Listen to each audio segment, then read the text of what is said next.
brought on largely by the recent lockdowns, where I found myself actually walking around local woodlands more than just driving to a spot, getting out of the car and taking photos.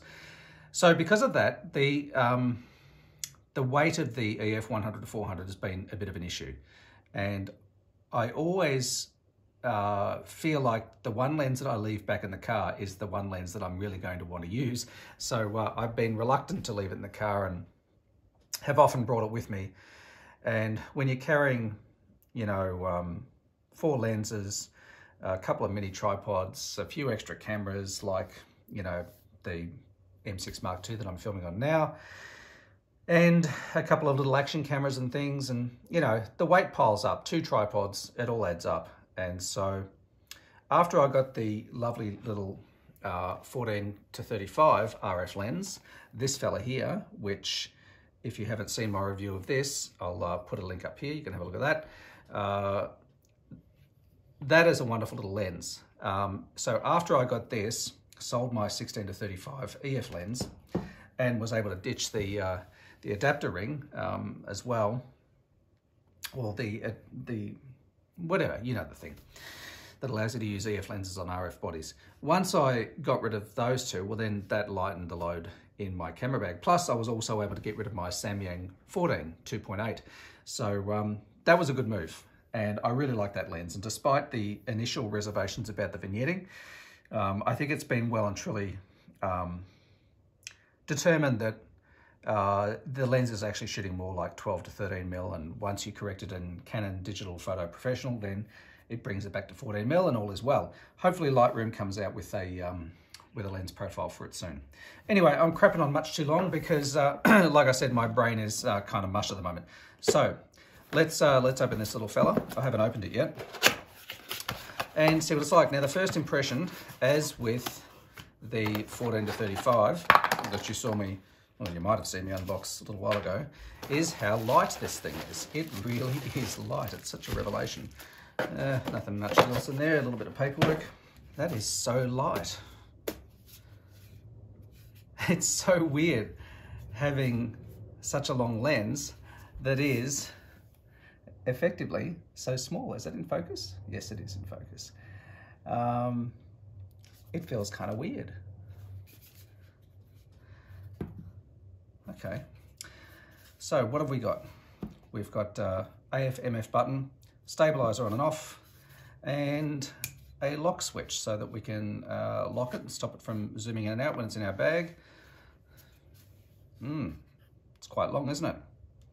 Said the actress to the bishop. And so, of course, when you lock that, then it stays steady. But it looks to me like that's not going to creep down anyway, so I don't really think you need that lock. Now, it's got a 67mm front element. You can see that there. So, you know, filters won't be that expensive. All I'm getting for it is an adapter ring for my Freewell magnetic filter system so that I can use what I have from this system on this lens, because these are 77mm ones. And all I use is, and I use them sparingly anyway, is the polarizer and a 10-stop ND filter if I ever want to get streaky clouds or, you know, nice smooth water.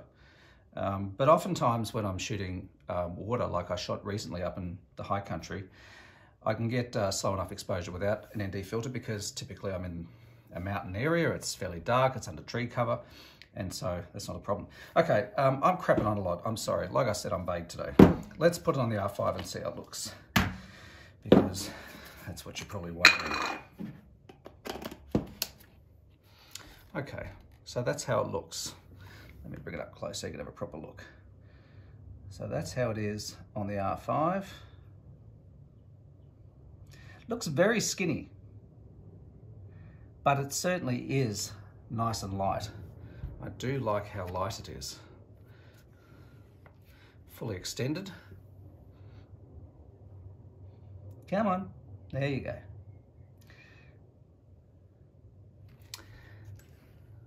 Interesting. So, that is it. There's nothing much else to say. if you have been hankering after this lens, then you'll already know that it isn't weather sealed. It's not an L lens. It has, yes, a relatively slow maximum aperture when you're out at 400mm of f8, but as the RF 600 and 800mm fixed aperture lenses are proven, on something like the R5 and the R6, that's really not a problem. You know, f8 is fine. It's only one stop slower than the much more expensive EF 100 to 400, and of course this thing is order of magnitude cheaper than the RF 100 to 500.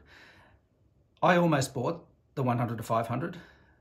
In fact, I think I had my mouse hovering over the checkout button, and then I thought, do I really need it? Is it really going to make my life better? And I had to conclude that it just won't. I'm not shooting wildlife for a living. In fact, I'm not shooting wildlife. I'm not shooting motorsport anymore like I used to. Hell, if I was still shooting motorsport, Grand Prix and road tests and stuff like that, absolutely, I wouldn't even think twice about it. But for the kind of stuff I do, landscapes, hills, trees, mountains, plucking out little scenes out of wider vistas, this thing is going to be perfect. And f8's not a problem because it's pretty rare that I'll actually shoot at f5.6 on the EF 100-400 anyway. And really the bokeh that you're going to get at 400mm at f8, if your subject is relatively close compared to the background or the foreground, you're going to get plenty of bokeh anyway. So I wouldn't be fussed about that. Anyway, that's it. First impressions, it's light. It looks beautiful. It's kind of weird having a lens on here that isn't, you know, sort of as fat with a 95 or a 77mm filter thread on the end of it. That feels kind of weird.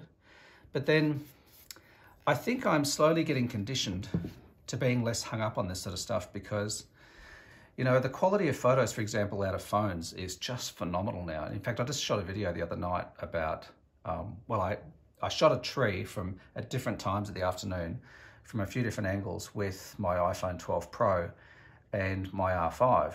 And the dynamic range and the capabilities, the computational photography and video now available in smartphones is just phenomenal. And those lenses, of course, are tiny. So, you know, this is still monstrous compared to what you have on a smartphone and what you have on, you know, other cameras like my M6 Mark II that I'm filming this with. Any of the native Canon M lenses for that are very, very diminutive. So, you know, I don't see much point in getting hung up on it. Could you shoot wildlife and motorsport with this? Yeah, you could at a pinch. Of course you could. You won't look like a pro out there in pit lane or on MG corner at Phillip Island Racetrack. But then, you know, if you're an amateur, do you really give a crap? Of course you don't. If you're a pro, you're going to be shooting with the premium L lenses, of course, because you're going to need weather sealing. There's really nowhere to run to when you're out there on Siberia corner down at that racetrack and the weather blows in. So you're going to need all weather sealed lenses anyway. So you wouldn't get this for that kind of stuff. But for landscape photography, absolutely. Now, I'm looking forward to getting this thing out in the next 24 to 48 hours and taking it out to the same area that I took the lovely 14 to 35.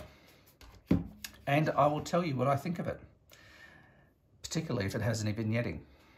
Anyway, I think I better nick off because my brain's really not working very well.